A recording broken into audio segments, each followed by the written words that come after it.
நடிகரும் தமிழக வெற்றிக் கழக தலைவருமான விஜயை திமுக எம்பி ஆர் ராசா மறைமுகமாக சாடியுள்ளார். புதுக்கோட்டையில் நடைபெற்ற கருத்தரங்கில் திமுக துணை பொதுச் செயலாளர் ஆர் ராசா எம்பி சிறப்பு விருந்தினராக கலந்து கொண்டார். அப்போது பேசிய அவர், எந்த சிபிஐ என் மீது வழக்கு போட்டதோ அந்த சிபிஐயை தண்ணீர் குடிக்க வைத்தவன் நான் என்று தெரிவித்தார். இன்றைக்கு ஒரு முன்னாள் நடிகர் கைகளை தூக்கிக் கொண்டு திமுக என்ன செய்தது என வீரவசனம் பேசி வருகிறார் என்று விஜயை மறைமுகமாக சாடினார். இந்த மாபெரும் இயக்கம் நாம் அரசியல் பேசுவதாக கருதக்கூடாது. இன்றைக்கு சில பேர் சொல்கிறார்கள், திமுகவுக்கு மாற்ற வேண்டும், திராவிட கட்சிகளுக்கு மாற்ற வேண்டும், நாங்கள் இருக்கிறோம் என்று நடிகர்கள் எல்லாம் வந்து விட்டார்கள். எது மாற்றம் உங்களுக்கு தெரியாது. திராவிட இயக்கம் இந்த இயக்கத்தில் கலைஞர் செய்திருக்கிற மாற்றம் ஒன்றல்ல ரெண்டல்ல. இன்றைக்கு இருக்கிற மாணவ மாணவிகளுக்கு தெரியாது. ஒரு காலத்தில் மனிதனே வைத்து இழுத்தான்.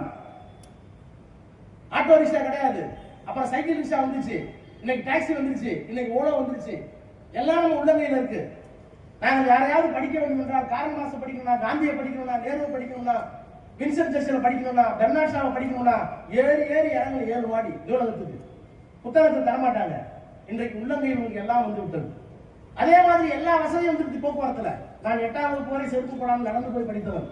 இந்த மேடையில் இருக்கிற பலருக்கு அந்த வறுமை தெரிஞ்சிருக்கும். ஆனா இன்னைக்கு இருக்கிற பிள்ளைகளுக்கு அப்படி இல்லை. உங்களுக்கு எல்லாம் இருக்கிறது, ஆனால் இந்த சமூகம் எப்படி மாறி வந்தது என்று உங்களுக்கு தெரியாது. சொல்லித்தரவில்லை, நாங்கள் பெற்றோர்கள் சொல்லித்தரவில்லை.